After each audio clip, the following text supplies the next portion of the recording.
This boy had a strange idea when he saw his grandfather's corpse. He secretly slipped a mobile phone into his grandfather's pocket. However, after the grandfather was buried, the boy couldn't resist sending a text message to his grandfather due to his deep longing. Unexpectedly, a bizarre event occurred the next day. He actually received a reply from his grandfather. It was a string of strange codes.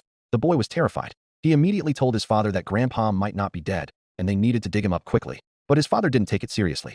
Looking at those strange characters, his father thought that someone might have taken the phone before Grandpa was buried and played a prank. Seeing that the boy still didn't believe him, his father stated another fact. The coroner had already performed an autopsy on Grandpa and confirmed that he died of a sudden heart attack. But the boy was still skeptical. To confirm that the phone was still with Grandpa, he hurried to the cemetery. He took out his phone and called Grandpa. Hearing the familiar ringtone, the boy retreated in horror. What on earth was going on? He dared not continue thinking about it, and could only comfort himself that perhaps a hacker had hacked into Grandpa's phone and was playing a trick on people. After that, the boy's life returned to normal, and he gradually forgot about the incident.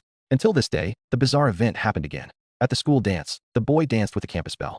But who knew this would enrage the school bully? The bully grabbed him by the neck, took him outside, and beat him up without saying a word. Before leaving, the bully even twisted his limbs into a strange shape. Fortunately, the class teacher discovered him in time and saved him.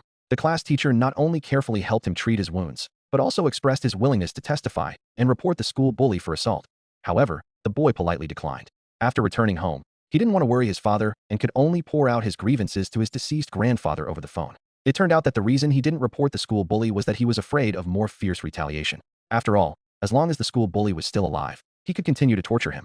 Originally, he just wanted to complain to his grandfather, but who knew that the next day the boy actually received news of the school bully's death. He couldn't believe it and hurried to the scene, just in time to see the school bully's body being carried away by the police. It turned out that everything was true, but seeing the school bully's grieving family, he didn't feel the joy of revenge, but a sense of guilt instead. Then he learned from the class teacher that the school bully's death was extremely bizarre. The bully was found face down on the ground with his hands crossed, in the same twisted posture as when the boy was humiliated by him. Everyone thought the school bully died in an accident, but only the boy knew that it must have something to do with Grandpa. That night, he called Grandpa.